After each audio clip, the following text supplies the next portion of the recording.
Good evening, everyone. Thank you all for being here tonight. I am your moderator, Sunshine Hope, and this is our March Gladness discussion panel. Once again, it is an honor to have you all here to share your voice and experience. We have like 7 questions that we're going to go over. I look forward to hearing your thoughtful responses, your wisdom that you bring through your own personal journey. And please, if you have any questions, concerns, don't hesitate to ask. Question number 1. What is something God asked you to give up? Sorry, there's the question. What is something God asked you to give up that you didn't seem sinful, but it was still in the way of your growth? Ladies first, but y'all can start with whoever want to go first. So for me, the thing that God had me give up that wasn't sinful, but was in the way of my growth was the type of books I was reading. I love to read, and I used to be a part of a lot of book clubs. And so we would read a diversity of books, and I liked a lot of I'm trying to think, what's the name of them? It was just some of the books that were more of your adult books that dealt with a lot of gangster and drugs, and it was just those series, and they had series, and so you just get caught up in the series. So you read one, you want to read the next series, and I found myself really, the books started to then come out of me, if that makes sense. It made me cuss. It made me, I had started having dreams like I was doing a drug deal somewhere. I mean, it was, it was just crazy. And so what God revealed in me was what I was feeding myself was what was coming out of me. And so I had to give up those types of books and even those type of movies. I can Minister Baker on the movie part and certain things I watch. I should be doing that, especially when calling yourself a Christian. Certain things that we can do and certain things that we can't. So it's the type of movies and type of things on TV that I was seeing that really was considered inappropriate. I had to stop that. And then it's the type of places. I was never a clubber, but if I would go into a place like that, I don't feel right. So I know that God is letting me know that that's not for me. I don't feel right. I come right out. So I could not do that. I would also like to say agreeing with the movies and then the places as well. I wasn't really a clubber, but kinda. I was. Okay. Kinda, sorta. But I did like going out. But after a while, it just wasn't, I didn't have fun anymore. It was time to go. So I'm in there, and I'm like, yeah, I'm feeling uncomfortable. So that was one thing. And I would also like to say, too, having me give up my comfort zone. So things that was comforting to me, things that I didn't want to change, I think it was best for me to change, even though I was content in some ways and some things that I was doing, but it wasn't pleasing to God because he had a better place for me to go. He had elevation, but I couldn't go further if I was still stuck in my comfort zone. So giving up those things that are just comforting to me, things that stop me from growing, I had to kind of give that back. For me, I would say that it was friendships. I would say it was definitely friendships. Not that the friendships were so much sinful, but I wasn't fully grasping the concept of friendships being seasonal. Because I treated everybody pretty much like they were a lifetime friend. And sometimes you can, even in your friendships, you can plant, you can water, and your season may be up. But sometimes you can begin to look at it and take ownership like it's just your responsibility when it's up to God to give the increase.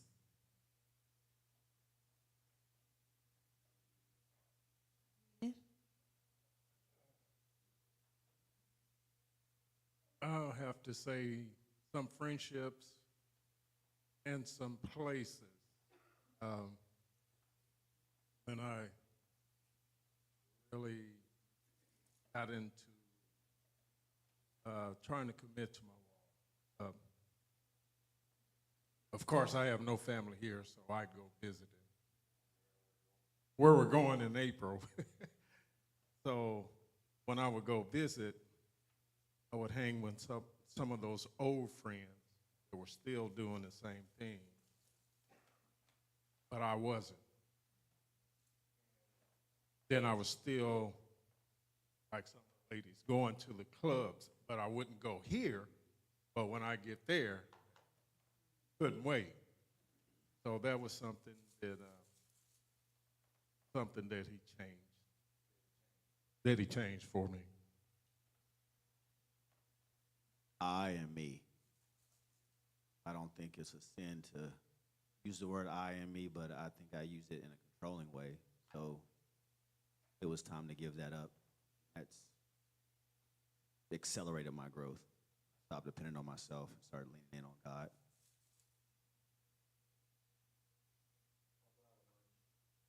All right. All right, mine was dealing with friends, like everybody was saying. So, like the lady over there said, you my friend, day one. I act like I've been your friend for 25 years. So some people that I had like to distance myself away, and then being in college, you met a lot of friends in different situations. So, seeing them now when you get older, some of the things that you don't do or y'all not that same person you was when you was like 21, 20, 23.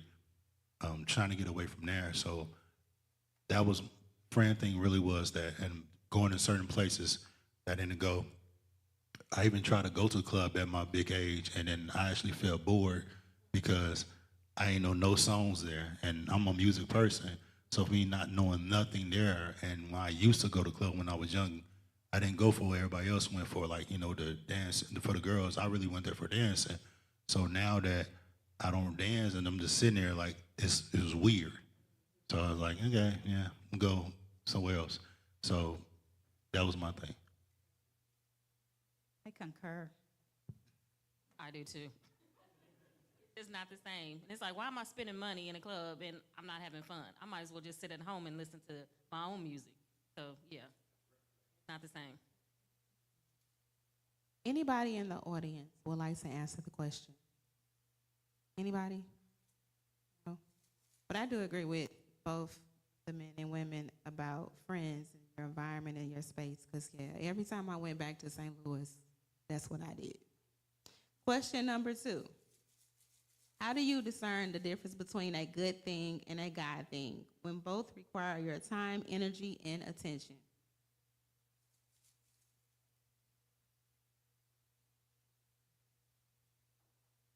For me, it was determining when to do things and when not to do things. Because some things that you can do, you can be busy doing nothing. Like, you can be so busy, and if you don't really take time out to ask God, do you want me to do this? Is this something I should do? Because I found myself just spreading myself like everywhere, like serving in ministry, like just going. But then I had to stop and ask God, even though it's a good thing, is it something that you're wanting me to do? And so for me, that's kind of what it was, determining, do I do this because God's asking me to do this, God's leading me to do this, or am I doing this because I'm just so used to being busy working? For me, I think what helped me was God gave me a sermon to preach, and it was over Mary and Martha. And if you know anything about when God gives you a sermon, he's really talking to you first. And so I found myself being Martha, and I was so busy in work, but I wasn't doing what was pleasing, which was what Mary did. And so that revelation for me, I had to discern what is aligned to God's purpose. So if what I was doing was not aligned to his purpose and his calling on my life and to further his kingdom, then I was doing it for my gratification.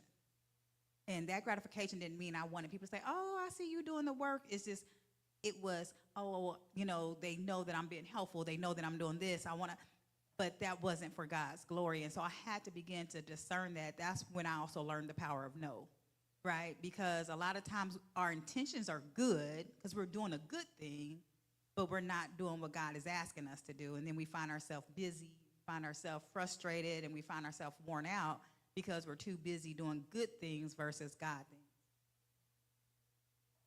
Definitely agree with that. And I would say anything, just because it's good doesn't mean it's good for you and doesn't mean that it's what God intends for you to do. Like you said, we can be so busy thinking that we're doing good, but we're not doing what God has actually called us to do. So I would say anything that goes against the purpose of what God is truly calling you to do, because you can just be busy just doing anything and just be busy doing work, but it doesn't matter if that's not really what God has asked you to do, then that means you're really not being obedient to him. You're just being obedient to yourself because it's good for you and it's good to you, but it's not elevating you. It's not your calling. It's not your purpose. It's not what God has truly asked you to do. So you have to kind of discern, is this what God is truly calling me to do? Is this my purpose, or is this just something that feels good to me, or is it because I like to do it? I would say prayer and being quiet and listening. You gotta listen sometime. That's all I have. Ben? I would say I thought good thing was working, the job, going in on those Sundays, making that extra double money. You know, I did that for quite a while. Then I realized kind of no matter, well, the more you make, the more you're going to spend anyway. So I started doing less Sunday work and more church work. I'm going to cheat and use my scripture, Galatians 6. You know, I think when you're doing good, you do get weary. But when it's God, you don't. So, like, I don't get tired when I'm knowing I'm doing what God told me to do. I will get tired when I'm just doing a good thing. I mean, we're good people. We're God's people. So we get sleepy, we get hungry. But I can come in here and go for 16, 17 hours and just drink water. I think when it's God, yeah, you don't get tired.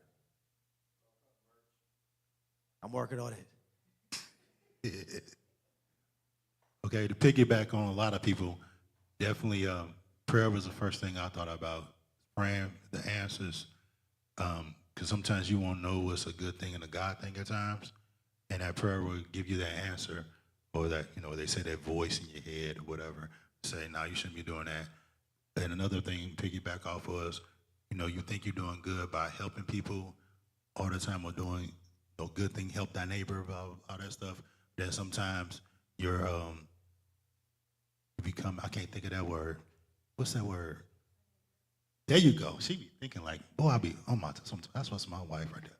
But you becoming that to them, and then you know now you're technically not even doing a good thing no more because you're enabling that person, and you know. So that was my stuff on there. Oh, you. I think. Well, I think when you help people so much in, you know, trying to be it a God way, it people don't see you that way.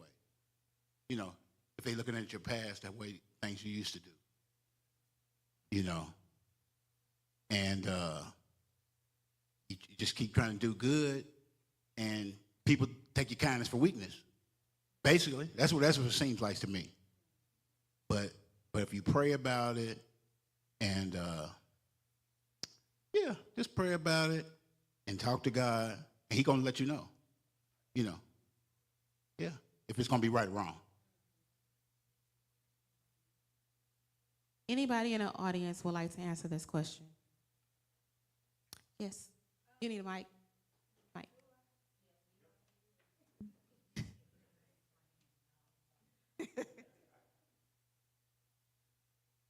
Going to be honest and transparent in saying I'm working on that. I be thinking stuff is God, don't be. Like, I ask for something, I know I don't have it, I know He will provide it, but then I'm going out and I'm looking for a second or third job. That's not what He told me to do. So, but I guess I am still working on not trying to go up before Him or handle it myself. So I'm still working on figuring out when it's a good thing versus Tiffany? So when I first saw the question, I was thinking as in choosing between two good things. How do you determine which one is just a good thing and then which one is a God thing? And I immediately thought of work. And how do I choose? You know, I've gotten several offers and whatnot. And my first thing was always prayer because my prayer is always, God, if this is not the job for me, don't even have them offer it because you know me. You know, if they say the right numbers, I'm there. So don't even have them offer it. And there's been times when I promise you the job was written from my resume. And I'm like, God, do you see this? He was like, I said no. Okay, what if I just do the interview? But my prayer is still, even if I do the interview and I blow it out the waters and it's just great and fantastic, if it's not for me, don't have them offer it. So that's kind of been mine. Anyone else want to answer the question? No, Nicole? I would say the more time and energy and attention you spend with God, you'll get the discernment you need. Question number 3. Have you ever had to walk alone in obedience while others misunderstood your decision? How did you stay committed? I distance myself from people when it's not the right energy. When it comes to family, it's certain days, my husband say, you don't need to be going over your grandparents' house because the whole family comes on Sunday to sit over there. So I find another day because it's negative energy. They're fussing over the scriptures. I don't want no part of that. So I choose another day because that energy will rub off and I bring it to my home and to others. So I stay committed by, God lets us know the right thing to do and gives us that common sense. I know if it get heated up over there, I don't want to be in those areas. I don't want to be around stuff that's non-peaceful. I like peace. The older you get, I just like that. So that's how I come up with my decision. Definitely listening to my head, the lead, God first and the husband and all that, and it worked out, and I'm consistent with that. It's been working for me, going on a different day that the family members don't come together. I would say you stay committed because once again, you stay in prayer and you stay asking God to align your will with His will. Because when you are committed to some things, other people won't see it. They won't always see it, and they won't always walk with you. And really, your journey is your journey, and sometimes you have to walk alone in your journey, and others may not understand it. I know for me, just personally, when I left my home church, I found that I was walking alone because others didn't understand it. And I found that day ones didn't turn out to be day ones. So when you leave a place, sometimes your family is at the place, but then once you leave, you find out that they weren't really your family or they weren't really behind you. So sometimes God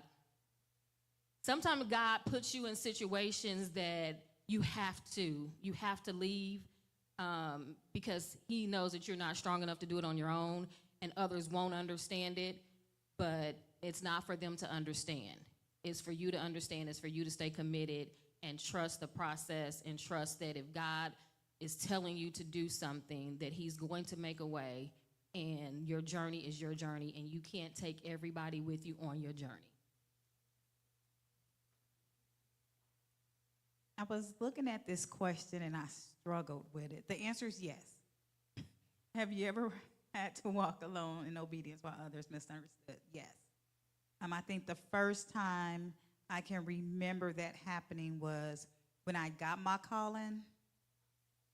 It was right before my 40th birthday, and I was going to, it was Aruba, and the Qs were throwing a party or whatever. I was supposed to go. And as soon as I got my calling, I had to tell my friends that I was not going any longer. That was the first time when your friends would look at you side-eyed, right? And they didn't understand why, because now I got this calling, I still couldn't go, but I had to be obedient. And then as I continued in my ministry, what God just gave me while I was sitting here, because I was really trying to figure out what is it where I feel like I walk alone. And Bishop will probably laugh at this. I am very, I've had a lot of disagreements, especially with my close female friends, because of the challenge that I give females on the Word of God. And so as females, a lot of times we feel a certain way, we think a certain way, but it does not align up to God. And I've found myself walking alone and trying to hold people accountable to what God says, who we are and how we should be. And so I find myself, and you probably know that, arguing a lot with some of our friends and family about what the Bible says versus what we feel and think. For me, when I was reading this question, the major thing that came to my mind was I went through a very, very dark season in my life. It was a season of betrayal. It was a season of just everything that came from within the church. I had to make a decision to step away from the physical building for a while. And because I was a minister, I was a preacher, a lot of people did not understand my decision because I was always so active. I was always so active in church. And everybody would just keep saying, well, you need to be planted. You need to be planted. I was pressured so much to join a church, but I had to be obedient to God's voice when he gave me permission. He gave me permission to take time to heal. It wasn't that I didn't go to church, but God gave me permission and time to heal, and I had to isolate to do that so that I wouldn't bleed on everybody else. And so that was a rough time because there was just major decision that people wanted me to make to just join a church, just to be joining a church. But I thank God that I was obedient and I waited on the Lord because I ended up at New Birth, waiting on the Lord in obedience.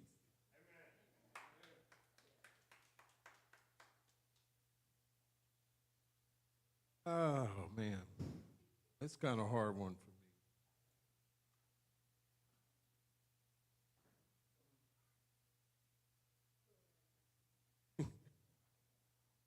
I think making decisions in my household with 3 women, sometimes I have to, put my foot down and walk and walk by myself, but I stay committed to it. Some decisions, when I make them, that's the way it has to be. And I do try to explain, with grown daughter and a teenage daughter, that kind of goes in one ear and out the other. So, but I stay committed to what I say because I've prayed about it before.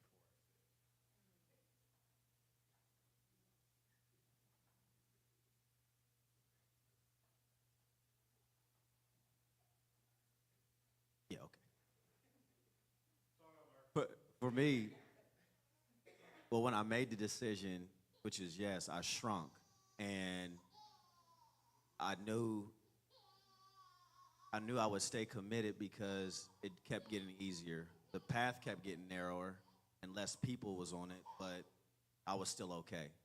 And then finally, new birth, baptismal, like just people around me, clarity. So that's kind of how I stay committed. Every Sunday is more and more clarity, more and more love, more and more respect, more and more, more and more and more.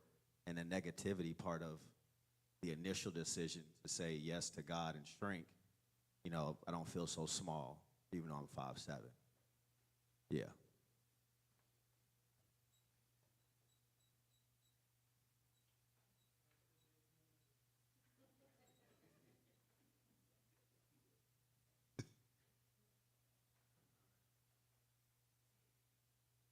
So my walk alone happened. The first one I could think about was when I was younger. So basically thinking about joining church. So in my late 20s, say I was a college person. I had a colorful past. So, you know, with the friends I was around, we start slowing. Well, I started slowing down. Start slowing down and not doing certain things, and wanted to, do other, go to church more. And everybody like, man, you can hang out. It's football, Samurai Sunday, football Sunday. Hang out, do these things. Like, no, I'm about to go to church real quick. Tiffany, old pastor, Pastor Clark, always say, like, when God wants you around, if you're not getting there, He'll do things to make you start paying attention to church.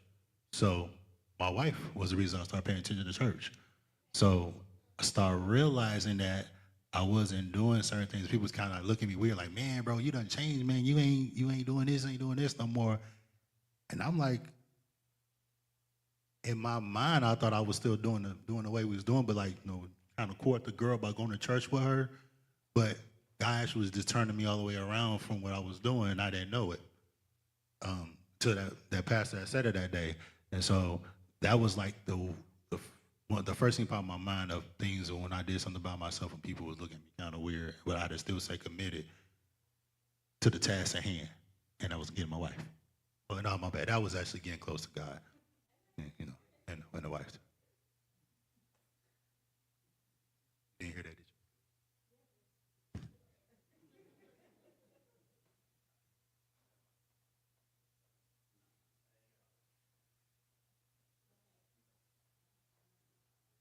Anybody in the audience want to answer the question? Anybody? Oh, come on, Nicole!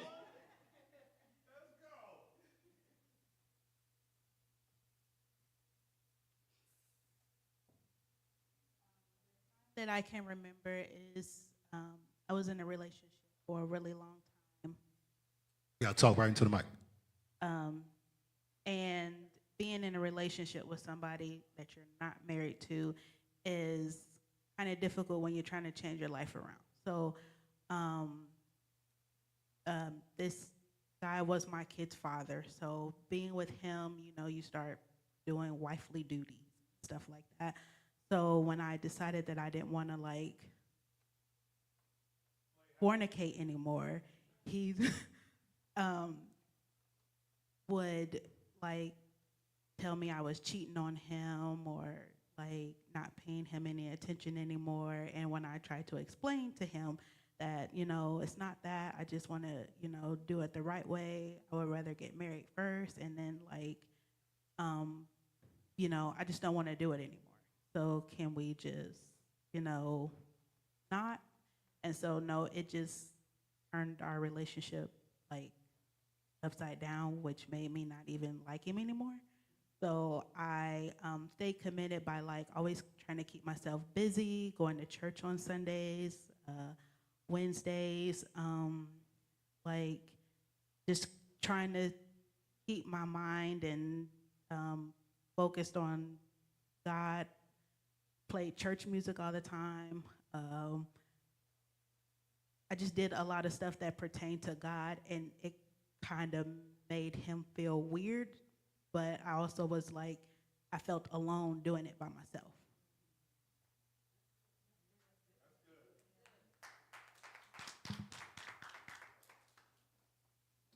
Anyone else want to answer the question? Okay, for me, I would say moving from St. Louis by myself with 3 children, the hard part was my family not even knowing I was going. It took my kid's father like 3 months to reach out and ask me where I was at. But I knew that the path that I was on was a God's thing. It was God's calling, my purpose, because every time for like 3 years, people would ask me, when are you coming back? When are you moving back? And the answer would always be, I'm not. I'm never coming back. So I think that was just the enemy trying to pull me back into where I was feeling drained, feeling used.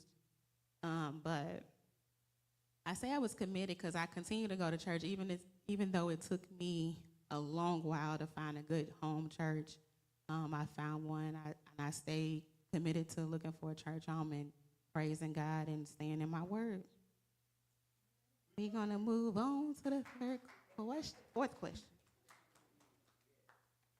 In relationships, how do you balance loving someone deeply without compromising your standards of holiness?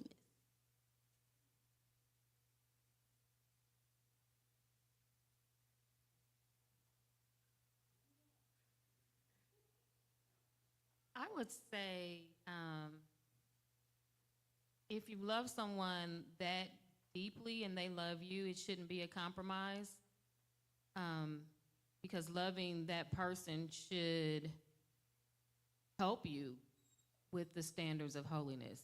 I think it should help you. It shouldn't make you, or it shouldn't bring you down the standards for serving God. So if someone loves you that deeply and you love that person, I think they kind of help you, or they should help you. It shouldn't be any balance of, well, you're going to church too much or you're praising God too much.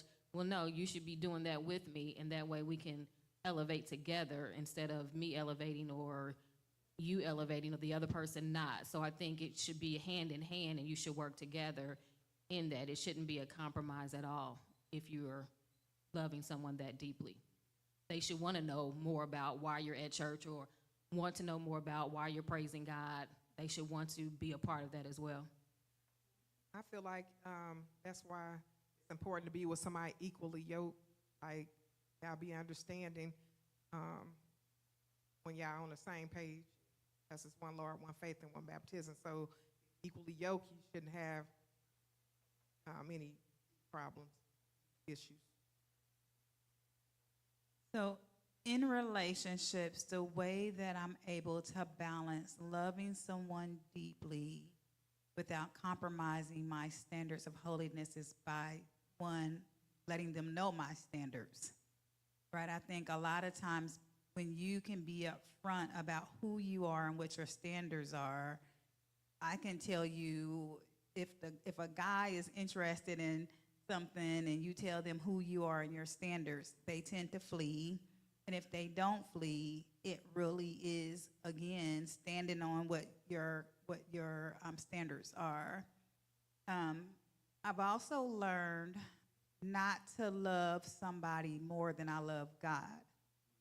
When I think about relationships, it's not even just your relationships with the opposite sex, but even with my family. You know, it's very important for them to understand that I'm not going to compromise my standards. My daughter would tell you, as for me and my house, right, those are standards. If you're going to be in my house, you're going to praise the Lord. You're going to do this. You know, there are certain things that they're just non-negotiables for me in relationships with my family, with my friends, and in relationships with guys, where they just have to know this is who I am, like it, love it, or leave it. And I just stand on that. I totally agree with the women of God. For me, the word boundaries stick out strongly in my head. When you think about holiness, and you think about what holiness really stands for, when you're setting yourself apart. For me, in every relationship in my life, it may look differently. I remember when I first really just started trying to live just trying to live a sanctified life, certain things and certain boundaries had to be in place because it's just like, okay, I'm not going to take you to a liquor store. I'm not going to go give you my money to buy you no cigarettes. And there's certain things for me that I just decided in different relationships I wasn't going to do, that you had to have boundaries in my friendships, in my relationships, and all those things. Because once again, it is depending on what is your standard. You know, what is your standard? What does walking in holiness look like to you? So you establish those boundaries based upon when we're looking at holiness and sanctification, it's a process. So for me, my word is boundaries.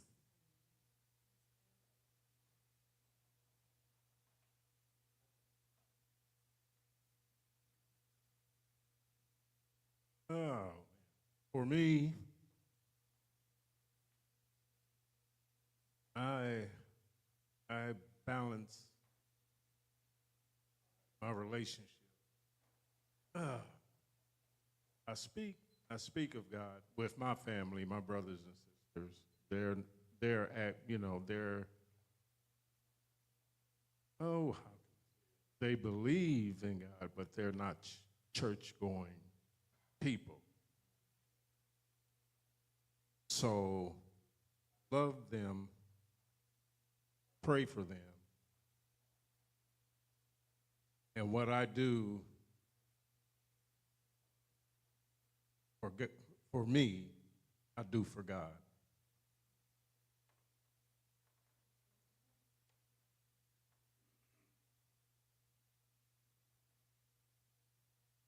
I think when your conduct changes, holiness sets us apart. So, in my opinion, couples are set apart when they're clicking.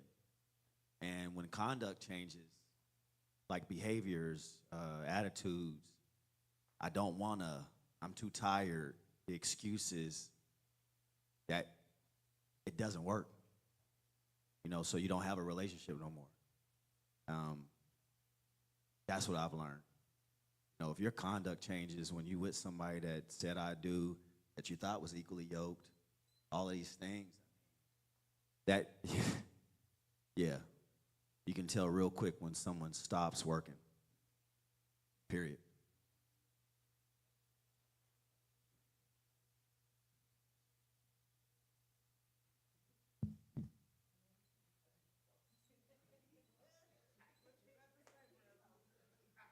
Goodness gracious. All right, so me balancing that. I feel like mines were, I feel like with me, definitely I'm trying to, okay, I always led with laughter and joy, as y'all know. However, now mine is more trying to bring it more Christ-like, or more, not be as bad, yeah, they raunchy or anything like that. So, like with my family, when we, going into church, so my grandparents are from the Delta, Mississippi, so they are church for real, right? My grandparents. So I have seen that all through my whole life about always going to church and all that stuff. So when I actually came back to God, and it's crazy, like all the cousins, we all kind of like dispersed around the same age bracket and all started coming back. So now it's a little bit better to balance because cousins I actually hang out with all the time go to church. They're one's a pastor, the one's deacons, things of the nature. So it actually works out for me. So I don't have to really compromise. I have to compromise the standards, but sometimes we do have to like dial it back because we'll get too comfortable and then we start, talking like how we used to talk, and it could go sideways real quick. And somebody over there laughed because she already know. So that's kind of like the balance you would say, because trying to make sure we don't cross. We tap on the line, but we don't cross the line. We lean on it, but not cross.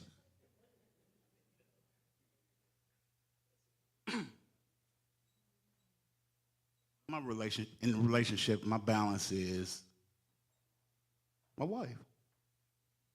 She balances, she balances me out. Growing up, before I even, really committed going back to church, in our relationship, she used to say, "Oh, you don't go to church. You don't know nothing about church." But she was going. I said, "Oh yeah, I'll go. One day, yeah. And then that one day went to another day and another day and another day. But she balances me out, and just as long as I keep my praying, and then her life is just gonna be better. That's all I got. Anyone in the audience want to answer question number 4? Anybody?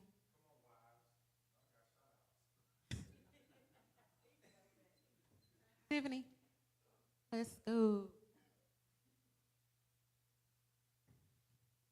I think for me, with balancing relationships, all types of relationships, it was knowing and understanding that I can still love you, but I can also love you from a distance. Knowing that my job is not to change you, but to love you. And for me to love you, I don't have to compromise anything at all to love you. You don't have to compromise anything at all to love me. So I think there was that. And then just boundaries, like everyone says, making sure that those are upfront and they're clear. I mean, if you cross the boundary, we can talk about it. And then if you cross it again, my cutoff game is strong. So. Anybody else would like to share? Okay, we're going into question number 5. What does denying yourself daily actually look like in your real life, not just spiritually, but practically?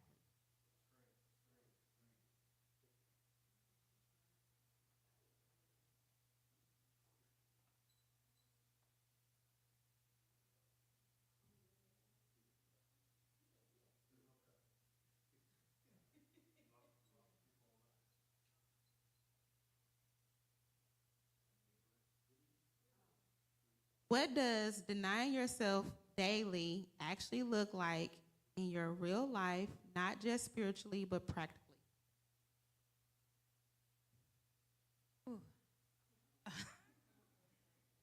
Question I kept on staring at. For me, it really, and I think I said that during Surge, sometimes for me, it is me telling myself no every second. 2 examples. There's 2 areas that God knows that he is helping me on. My tongue, right? Y'all know from Surge, I done said that, my tongue. And so a lot of times, me denying myself means me saying, it's not worth it. I will put the Miss Seeley voice on real quick. It's not worth it, Miss Seeley. It's not worth it. Don't trade places, right? But it really is me reminding myself, is it loving? Is it edifying? And if it's not, just hold it in. What do you have to gain besides a moment of self-satisfaction, right? But it is sometimes, like a daily, second by second, denying myself. And then the other one, it kind of goes back to the last question, and I'm going to piggyback on my sister over here because, as a single person, denying yourself daily is when you are in a relationship with somebody and you do love that person, but you are not married. It is really you denying yourself. When it says, to flee, there's been many a times I've had to flee. I don't listen to music anymore. There's certain music I don't listen to. There are certain shows I won't look at. And if I even think that there's a temptation of something, I won't even talk to you. Right? And so it really is me understanding where my flesh is and then choosing to deny my flesh. But it is a lot of talking to God and a lot of prayer and looking at the choices and the consequences and saying, is this moment, this short moment of pleasure worth the long-term pain? And that's what helps me to deny myself.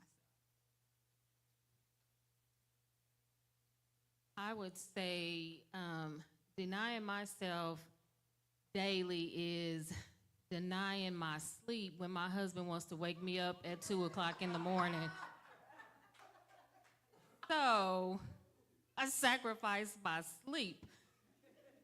So that is me denying a good night's rest to listen to the bishop wake up every morning at 2 a.m. to talk about the birth.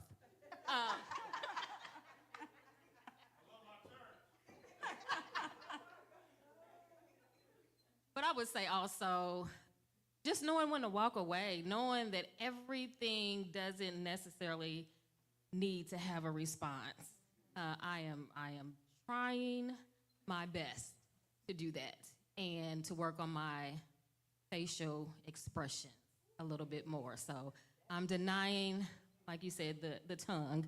I'm denying not to always say something behind something. Just walk away and just talk under my breath instead of actually saying it out loud.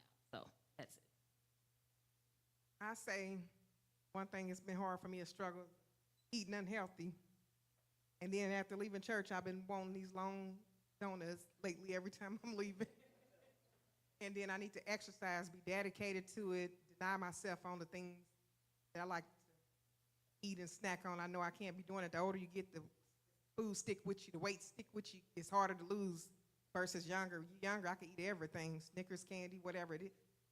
Never gain no weight. So denying that. And then when the children act up, I'll be ready to really do like old school, like my grandparents, how they did us. But I've been denying myself. I just pray to God and let him handle that part. So, and then my mouth, when folks really irritate you, sometimes you feel like saying a word that ain't right. God is working on me more. That department, it's been near 3 years. I could count on one hand if I slipped out a bad word. When I looked at this question, one of the main things that I thought about is every day I have to make a choice about how I'm going to function that particular day. I'm not going to say it's a struggle because God has been kind in spite of, but I have fibromyalgia and psoriatic arthritis, both would cause chronic pain in my body. So for me, self-denial is, even if there's a major event, even on a Saturday night or Saturday evening that I want to go to, if I know that my body is raging with pain, I have to, even though, my family or friends may be disappointed, self-denial, I have to tell myself, Siobhan, you can't do this because if I don't, I can't show up for you on Sunday morning. Because sometimes I have to literally just lay in the bed. I can't even get out of bed some days. So for me, that's what self-denial looks like. And self-denial, like you said, the eating, because there are certain foods that will trigger as well. So it's really been some self-denial, not getting McDonald's Cokes every day.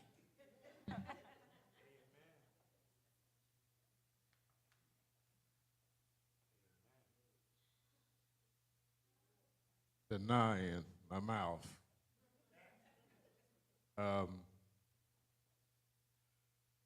I hate to keep saying this over and over, but man, it's hard being in a house full of women. It's going to be even harder when you get home tonight. That's okay. But denying myself to speak sometimes what I hear because it's not for me to speak. So I do a lot of denying on that, letting things pass.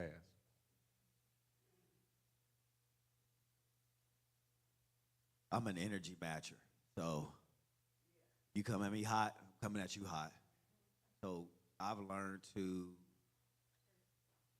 peacefully, gradually walk away. Yeah, because practically, I want to do exactly what you did to me. I want you to feel it. So I'm leaving people right where they're at now. So they can do it all by themselves, and I'll float away on my cloud. So that's denying myself. It's not to match the energy of what clearly is going to have me sin.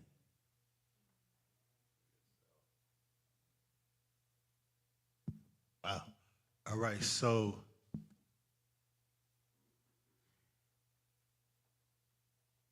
couple of comments guys were saying made me think about work. Denying my tongue, because I have a colorful vocabulary when I'm bothered by customers. That's a good word for saying it. So, and then I picked up this trait from the ladies in my house. My face started saying, you know, what I'm thinking. So I don't have it as good as they do, but it's getting there, you know. So, yeah.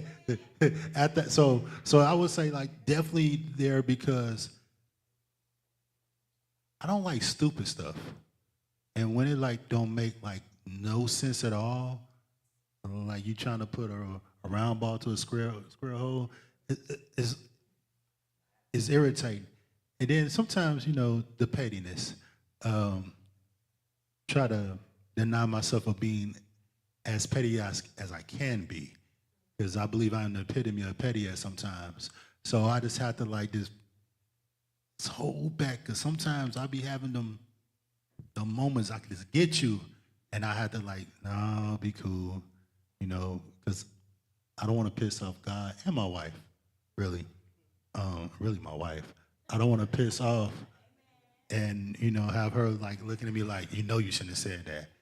Because sometimes that's a long car ride back home. And I just want to make sure, I want my car ride to be peaceful, you know. So that's what I do. Now, Mo agree everything I said right there. Do anybody in the audience want to answer question number 5? You want to answer? Come on. You got to get on the mic.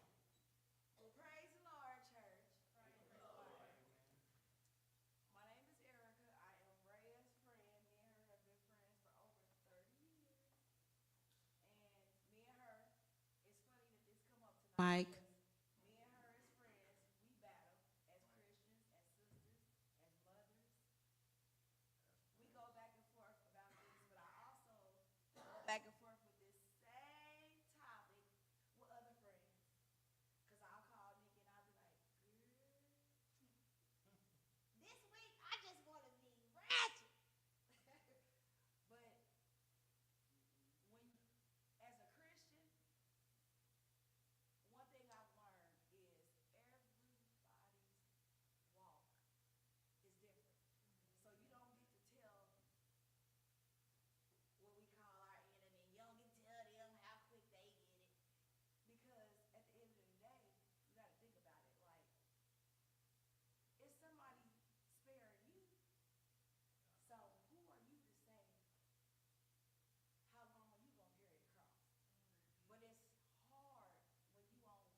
Did you want to say something?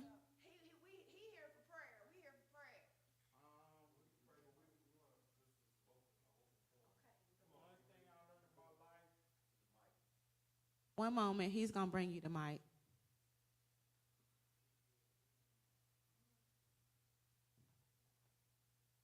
One thing I learned about life is not easy. Never meant to be easy. That's the test. How strong could your faith be? Your sacrifices. Because I'll be honest with you. I lost friends, I lost family, but I'm happy. I'm living. God blessed me with a whole new life. I'm doing good. I'm making sure my mama good, my family good, my friends good. I'm doing good.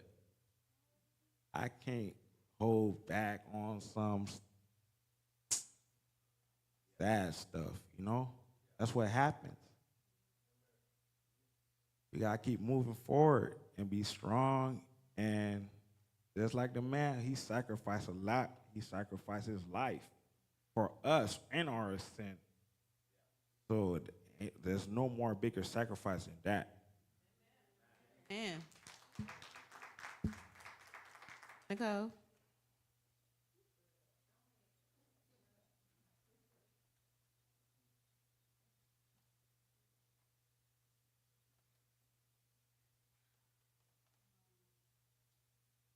So I had a sister who passed away about a year ago.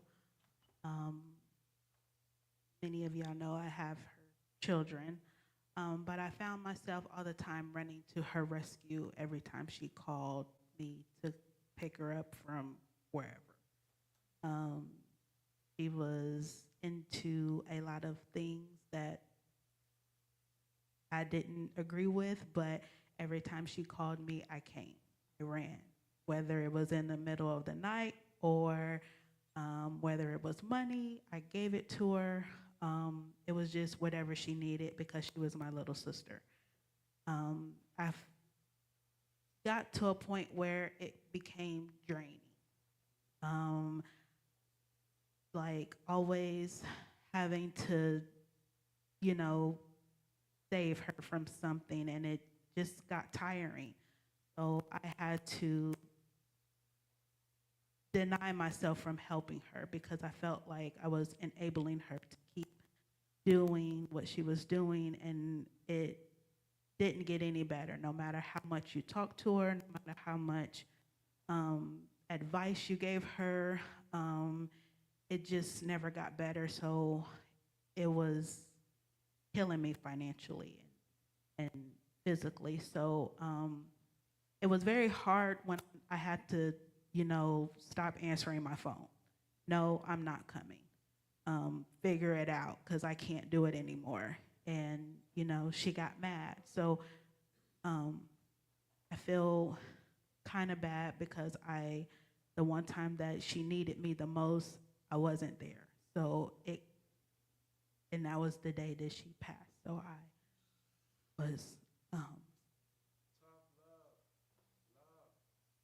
I felt bad when it happened to her, so I kind of blame myself for just not being there, but I knew it was the right thing to do because it wasn't going to get better.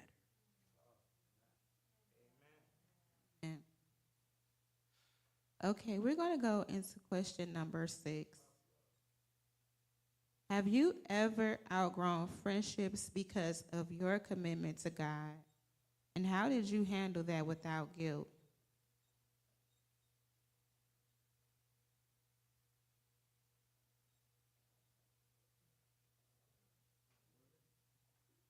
Ladies first. Yes. Yes. And as far as the guilt, I don't have any. I just believe that people are in your life for a reason, a season, or a lifetime. And so I just understand that there are going to be people that are going to serve a purpose in my life. I will always love them. I will cherish the moments that they shared in my life, the moments that they played in my life. But as far as guilt, I don't have guilt because I still love that person. And it wasn't like I kicked them out of my life, right? I may have set boundaries. I may love them from a distance. I may stop enabling them, right? But the love is there. The prayer is still there. It's just that our season is no longer there. And so that's something that's helped me to not feel guilty about relationships that have transitioned to other places. I would also say yes to that. I think at some point in life, you should outgrow friendships, relationships, anything at some point in life. That is a testament to God elevating you and growing you, because you shouldn't want to stay the same throughout your life, and you shouldn't want the friendships to stay the same throughout the life. So I would say definitely yes, and as Minister Baker stated, no guilt. You may miss them, but there's no guilt because it was a God thing. It wasn't you personally saying, I'm not going to be with you because I feel that I'm better than you. No, I feel like God has elevated me to a place where, once again, the journey was my journey and everyone can't go with you. So there's no guilt at that point.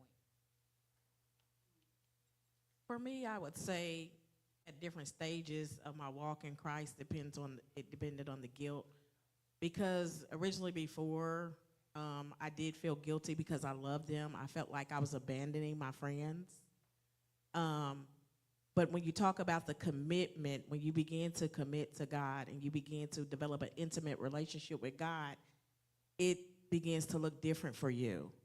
And so for me, there were some things that some of my friends did, even at an old age, that I just couldn't condone. I couldn't, I just could not do. And so it felt guilty before I learned, like I mentioned to you before, between lifetime friends and seasonal friends. Because I had some lifetime, but I thought were lifetime friends, and I really did not want to end my friendship with them because I really, really loved them and I really, really cared about them. And even though, God was beginning to bring me further and further into my walk with him, I wanted to bring them with me. But everybody's at different places, and that's why I say sometimes we plant and sometimes we water, and we have to really realize when God is telling us that the season is over.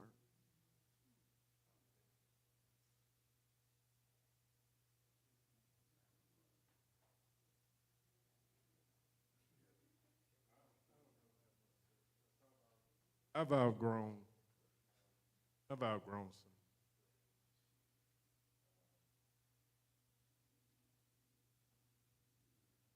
And in a way, I did start out feeling guilty. But I've just outgrown them. They're still there, still speak. But like Lady V says, he's elevating me. So that's just the walk that I have to take.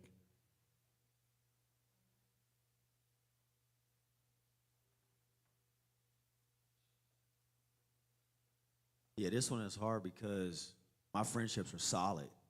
I know who I am, so like I build a nice framework around my people. You can ask the bishop. I mean, he probably feel like we've been friends for 50 years. So guilt feels like a broken standard for me. So like I will withstand the guilt as long as I'll withstand the pain. But now I'm learning that peace is something that I'd rather have. So I'm not guilty anymore because I don't walk around all heavy with pain. So I love being peaceful and where I'm at. So it's just, this one hit different for me because if we think about it, we're not going to outgrow what God has given us. He didn't make any mistakes when he made anybody in these seats.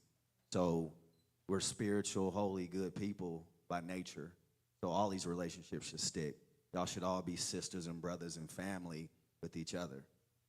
But those standards get broken because we judge and we do these stupid things. And once we stop, it gets real clear, real quick. So, yeah, for me, it's just living a life of peace. So guilt isn't something that I don't think I'll carry anymore.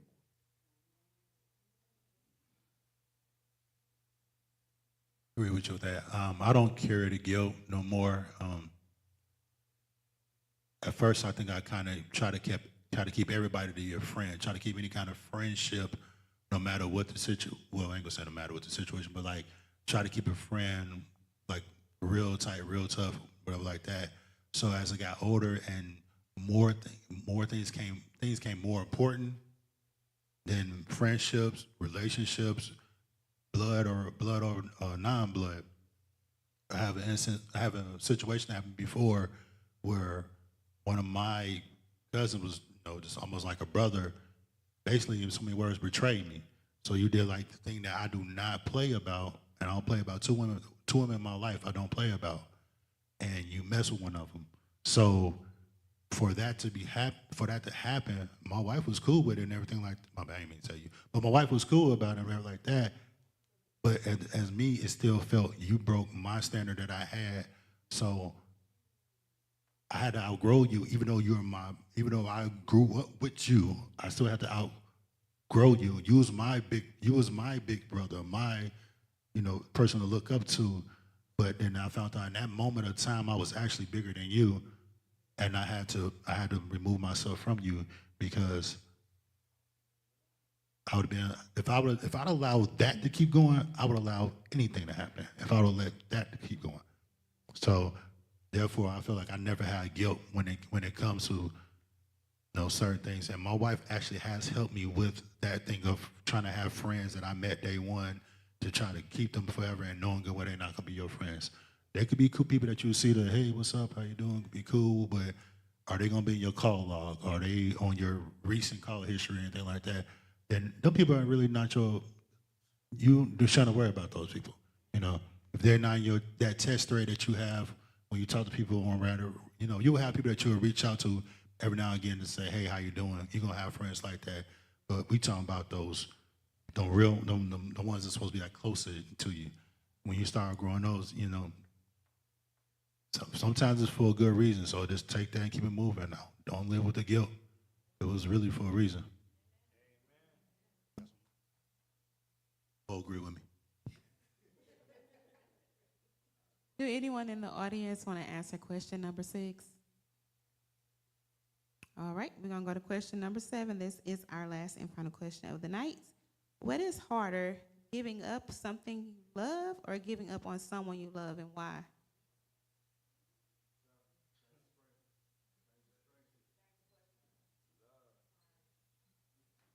What is harder, giving up something you love or giving up someone you love, and why? Up someone you love. That's the hardest, I feel. And because most of the time, the ones that you give up that you love be like family or intermediate. That is hard to give up on, like your children, my example. You ain't gonna give up the love as far as, because we continue to pray. So that's love. That's a form of love. That's the biggest love. Keep praying for them no matter if they change or not. So you're not giving up on them, but you're just not answering a yes to the things that they desire. If you know that it's not right, as Christians, we can't give in to things that are not right. We have to say no, stand on it. So I say that. I would agree. The first thing that came to my mind was Sodom and Gomorrah, when Lot and his wife was walking and she turned back, right? It's hard to give up, to walk away from something or someone you love. I would say for me, because I struggled with this, I'm going to go with giving back someone I love. I don't give up on anybody, but I will give you back. And what I mean by that is, to the example that you had with your sister, I had that with my niece. I raised my niece, and she just started to go down a different path and always needed, right? And just a different path. And it was very hard for me to give her back to God. But I had to. I couldn't continue to enable her. And yes, is the guilt there? And when she calls me, do I want to take her back, right? And so I think that's why the person is harder than the thing, because there's a relational thing there. But I don't give up. I just gave her back to God.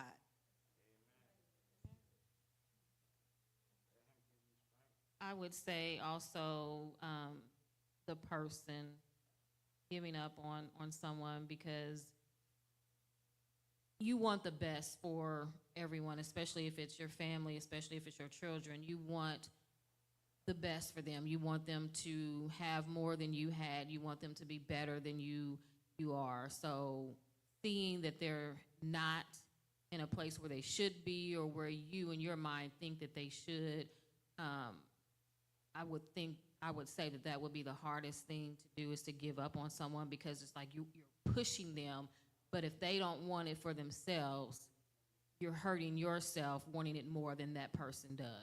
So at that point, you just have to know when to not give up on them, but not deny the prayers, because sometimes that's all you can do for some people, is just pray for them. So giving up on someone, but still allowing God to use you as an intercessor and pray for them as much as you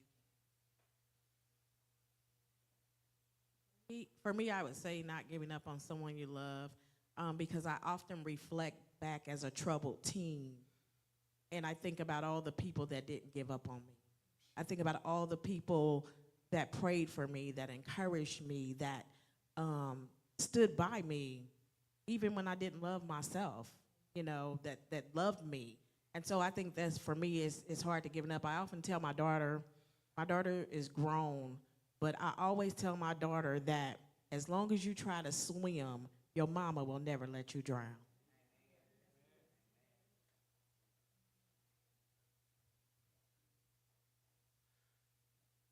I'd say giving up on that's hard to do, give up on a loved one. But I was just sitting here thinking, you never really give up on a loved one, because they're always, well, to me, they're always in the back of my mind. There's always a thought about them. There's always a prayer about them. So I don't think I ever give up.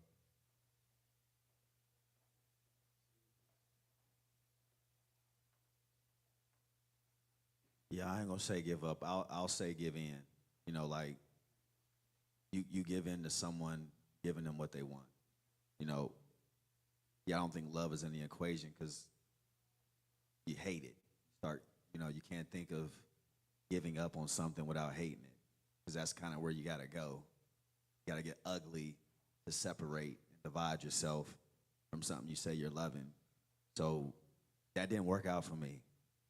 Started getting real dark, bleeding on members.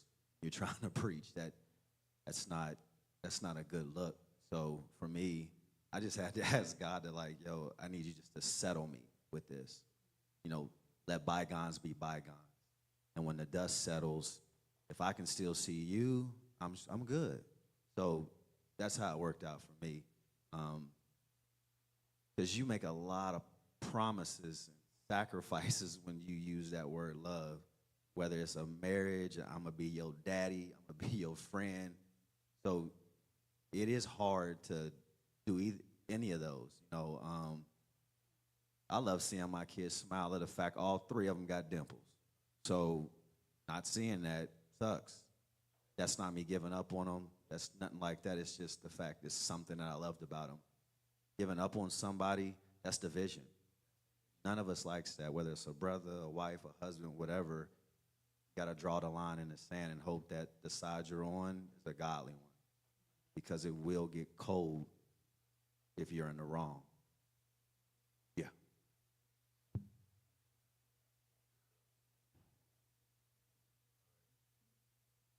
Okay, so yeah, I don't want to give up on nobody I love. Um, Majority of the time, if I love you, it's for a good reason. Outside, we talking about outside of family and everything. Well, family too. If I love you, it's for a good reason. Um, I grew up on love. I enjoy love. So I don't want to give up on you that I love you, but I will. I never thought of that. Give him to God. I never thought about that part. That was good. But I just know like you say, love from a distance. Separate myself. That I have to make sure I love myself more than that person. Worry about giving giving up the love on. Um, and if that love is genuine on both sides, because I know with me, I try my best to live with a genuine love, that the love will be reciprocated back on me. So I don't think it'll be a problem. But I never wanted to try to give up on someone I love. Definitely the ultimate one I love. All right. I had to get some brownie points. Anyone in the audience want to answer question number 7? Last question of the night. All right. Got one, Nicole? Nicole? Hi, you should have just came on up here. I think when you give up on someone you love, you stop caring about like them personally. Like you stop caring about like how they feel, what they're doing, where they're going, and stuff like that. So I wouldn't say that. I would say that it is hard to give up on someone you love because, of course, you stop caring about them. Period. And no one ever wants to feel like that. That's good.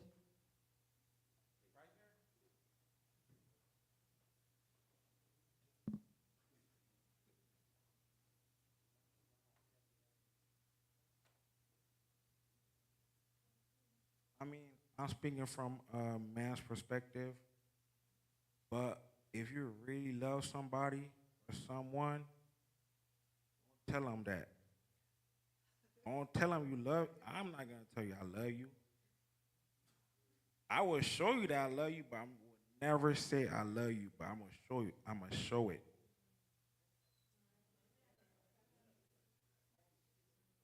Anyone else? Let go and let God. Let God handle the situation. Yeah, I think the hardest thing to give up when you love somebody, after my dad passed, before he passed, he told us he didn't want us arguing. He always wanted us to be together. He left my sister beneficiary. She did what she did, but like at a funeral, I haven't talked to her. I told her since the funeral, and I already told her, you're still my sister at the end of the day. I still love you, but I gotta love you from a distance. That's the hardest thing. When you leave the family that you really love, supposed to be there. That's the hardest thing. Man.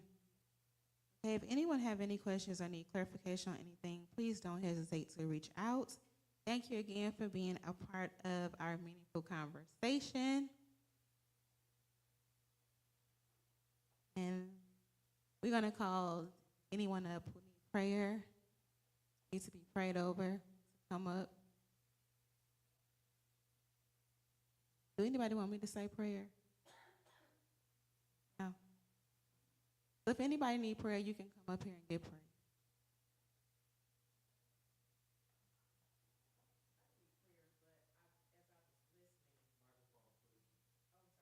I don't need prayer, but as I was listening to my sisters that said they came for prayer tonight.